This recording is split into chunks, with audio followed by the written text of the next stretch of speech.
Hello there. Welcome once again to Controy's Kitchen. Today I made this delicious, aromatic and flavorful wrewre pie. Wrewre is a melon and it is used to make soup, which is like groundnut soup, and it is so good. So I'm sharing the recipe with you today. I hope you enjoy it. I hope you give it a try. To my subscribers, I say thank you so much and for your likes and comments and for sharing. If you are new here, I want to say a warm welcome to you. I hope you enjoy what you see today enough to subscribe. Um, so my soup is ready and I'm about to dish it out and serve, but I have the recipe for you and I hope you enjoy it. So here are the ingredients you'll need, and I'll also be listing them down below in the description box. Bringing out the flavors in this soup with purely natural fresh ingredients like this basil, garlic, nkitinkiti aka aniseed, and fresh ginger, nothing else. The first and most important thing we do is to get all the foreign materials from the wrewre. It has beans, stones, and other things like that that you certainly don't want in your soup, like these. When you roast the wrewre, you can do it over the stove like this in a pan or in your oven. I normally do mine in the oven, but for the purpose of teaching, I'm doing this for you to see. When it starts popping like that, like popcorns do, and it turns like golden brown, then it's ready. You don't want this to be too brown. Transfer the wrewre right away into another bowl as it still continues to cook if you leave it in the hot pan.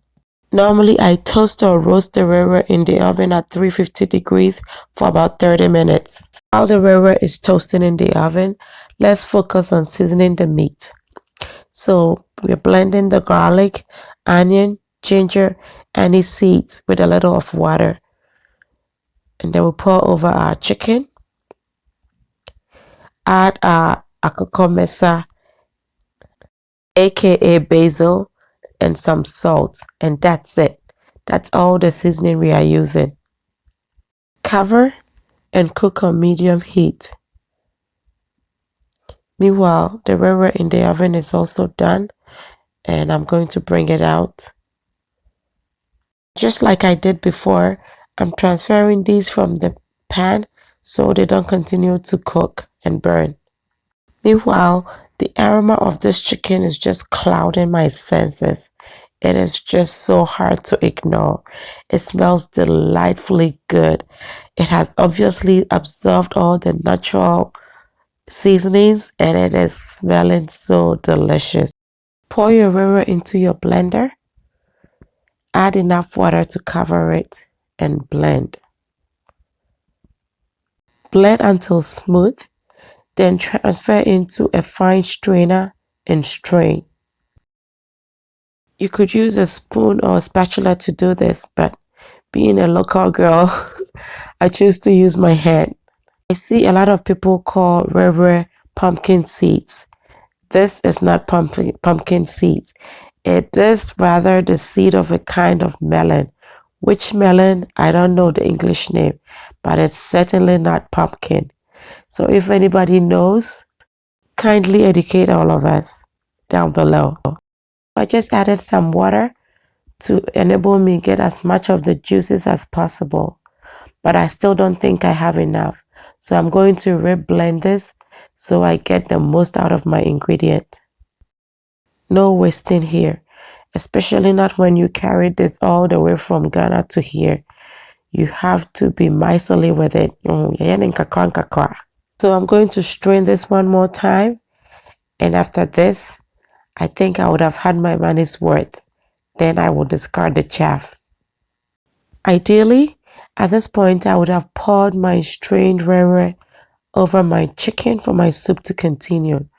But I can't do that because I put salt on the chicken. If I do that, it is going to form clumps.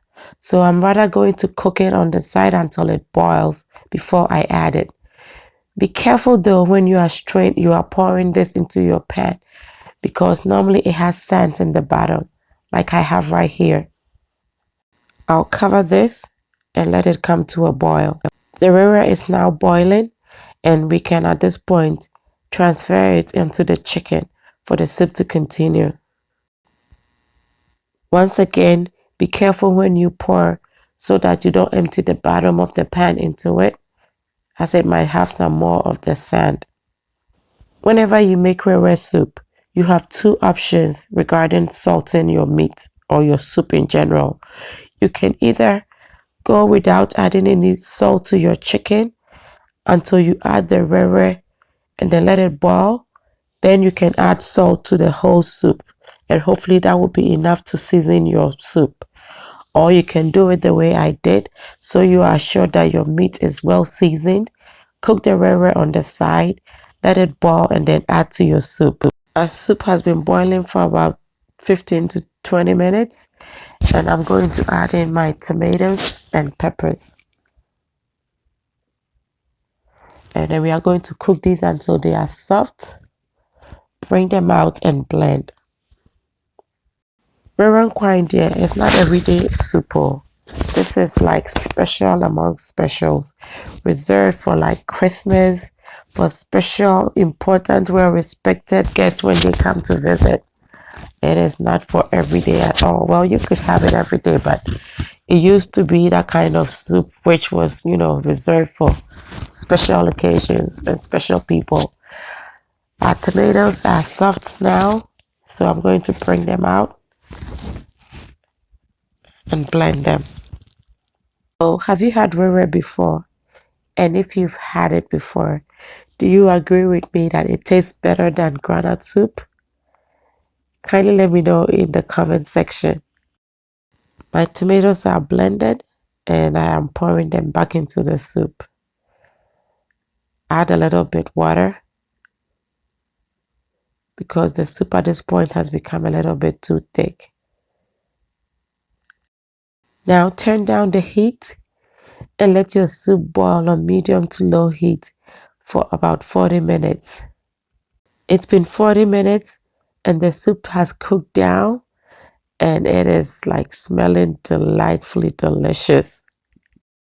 I've thinned out the soup with just a little bit of water and I'm going to throw in some fresh peppers. Let it cook for another 10 minutes and our soup is ready. Just look at this. The chicken is perfectly cooked, just as you expect a layer or a fiakoko to be. Not too hard and certainly not falling apart. Just perfect. And the oils have come to the surface. Not too much because the chicken wasn't fatty.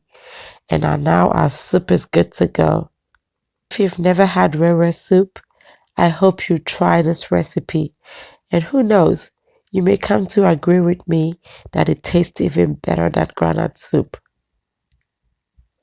Anyway, my food is ready and it's about time I enjoyed my fufu. So until I come your way next time with something even more delicious, be loving, be kind, be happy.